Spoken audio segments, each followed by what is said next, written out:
नमस्कार दोस्तों, 10 जून 2025 को वट पूर्णिमा व्रत है। यह विवाहित महिलाओं के लिए अत्यंत महत्वपूर्ण व्रत है, जिसे वे अपने पति की लंबी आयु और सुख समृद्धि के लिए रखती हैं।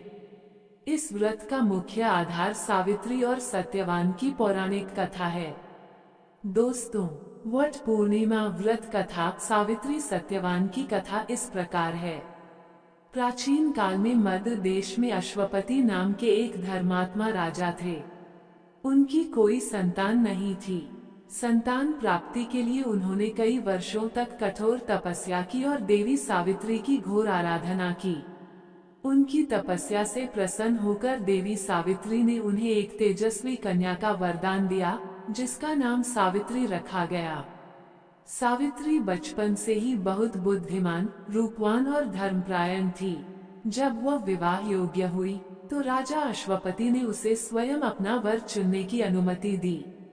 सावित्री ने सत्यवान को अपने पति के रूप में चुना, जो साल्व देश के राजा द्युमत्सेन के पुत्र थे। द्युमत्सेन का राज्य छिन गया था और वे अपने अंधे माता पिता के साथ वन में जीवन व्यतीत कर रहे थे।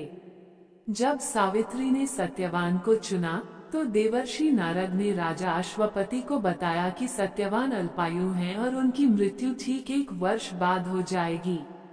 ये सुनकर राजा अश्वपति चिंतित हो गए और उन्होंने सावित्री को कोई और वर चुनने को कहा, लेकिन सावित्री अपने निर्णय पर अटल रही। उसने कहा कि कन्या का दान एक ही बार किया जाता है, पति चाहे अल्पायु हो या दीर्घायु, मैं उन्हीं से विवाह करूंगी। सावित्री का विवाह सत्यवान से हुआ और वो उनके साथ वन में रहने लगी। वो अपने सास ससुर और पति की सेवा में लगी रहती थी। नारद जी द्वारा बताई गई सत्यवान की मृत्यु की तिथि जैसे जैसे करीब आने लगी, सावित्री और अधिक चिंतित होने लगी। मृत्यु से 3 दिन पहले से ही सावित्री ने उपवास रखना शुरू कर दिया।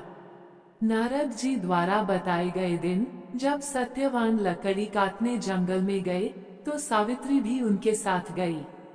जंगल में लकड़ी काटते काटते सत्यवान के सिर में असहनीय दर्द हुआ और वह सावित्री की गोद में सिर रखकर लेट गए।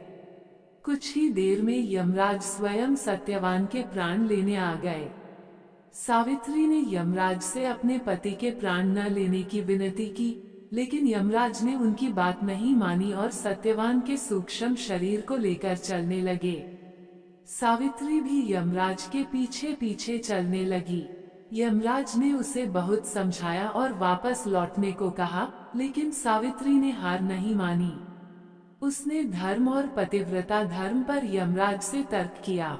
सावित्री की पतिनिष्ठा, बुद्धिमत्ता और धर्मपरायणता से प्रसन्न होकर यमराज ने उसे एक एक करके 3 वरदान मांगने को कहा। पहला वरदान, सावित्री ने अपने अंधे सास ससुर की आंखों की रोशनी वापस मांगी। यमराज ने तथास्तु कहा।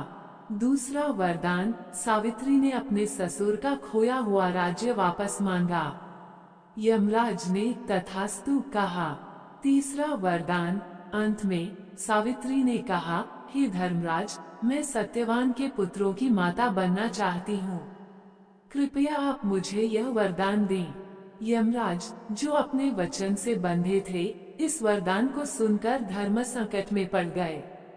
बिना सत्यवान के जीवित हुए सावित्री को पुत्र कैसे हो सकते थे? अंततः यमराज को सावित्री की पतिनिष्ठा और बुद्धिमत्ता के सामने झुकना पड़ा और उन्हें सत्यवान के प्राण वापस लौटाने पड़े। सत्यवान जीवित हो उठे और सावित्री उनके साथ वट वृक्ष के पास लौट आई।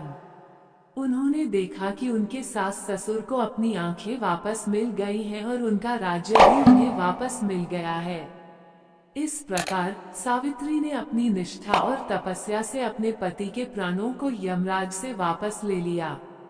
दोस्तों, वीडियो लाइक शेयर सब्सक्राइब करें।